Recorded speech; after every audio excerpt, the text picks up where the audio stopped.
Prices for everything are increasing, but prescription drug prices have skyrocketed in recent years. And in our Erie News Now special report, high cost of prescriptions, our state capitol correspondent tells us how drug prices have increased and the daily sacrifices of those who rely on life-saving medication.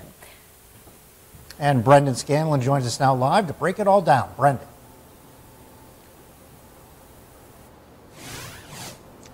Hey there, Mike and Eva. Good evening. Yeah, for millions of Americans, high drug costs are impacting the quality of treatment and their quality of life. In part one of our special report, we heard from one of those Americans, and we also hear from some drug pricing experts who say transparency is desperately needed. Judy Sabia is one of the more than 130 million Americans who rely on prescription medication every day. I get up, I take my pills, and I take a lot of pills.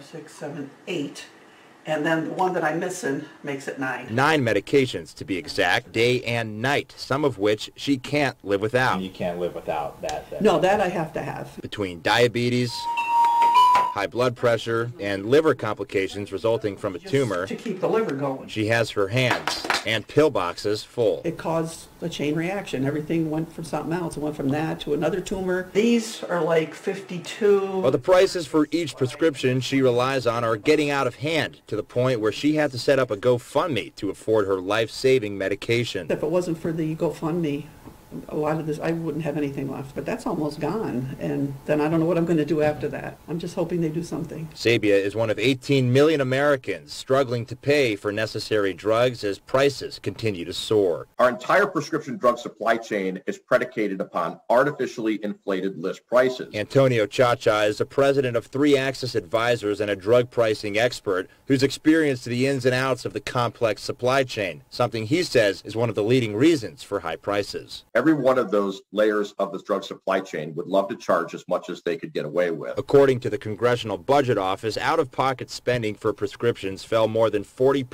from 1990 to 2018. Chacha says as more people relied on insurance, prices and the role of pharmacy benefit managers, or PBMs, increased. But as we as consumers relied more and more upon prescription drug coverage rather than paying with our wallets, the role that PBMs had became more pronounced. PBMs were designed to act as a middleman between pharmacies and insurance companies to negotiate costs and discounts. But somewhere along the way, the lines got blurred as costs skyrocketed. The problem started to emerge when PBMs weren't just acting as negotiators, but were cashing in on the negotiations. They were essentially being paid by the drug manufacturers in exchange for covering the drugs. They started opening their own pharmacies, their own mail order pharmacies. PBMs have become both the firefighters and now the arsonists of prescription drug prices. Nationwide spending on prescription drugs increased by more than $300 billion from 1980 to 2018. If everyday essentials like milk or gas grew at the same rate, they'd cost over $12 and $13 per gallon, respectively. Chacha says through administrative fees, rebates, and spread pricing, PBMs have been able to cash in on prescriptions, including those for government programs like Medicaid. So to the degree with which they are overinflated, we as taxpayers indirectly are the ones that are footing the bill. With little transparency and oversight, Chacha says PBMs have been able to essentially buy low and bill high at the expense of taxpayers and patients. Today,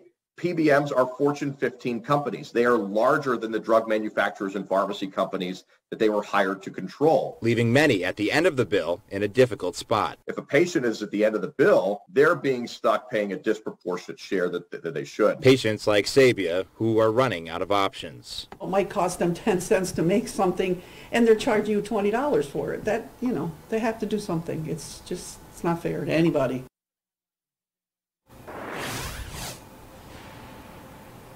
And in part 2 of our special report, we break down findings from a former Auditor General who launched an investigation into PBMs. And we also take an inside look at a Pennsylvania pharmacy that is doing things a bit differently. All that coming up on Erie News Now at 6. But for part 1 of this special report at the state capitol, I'm Brendan Scanlon, Erie News Now.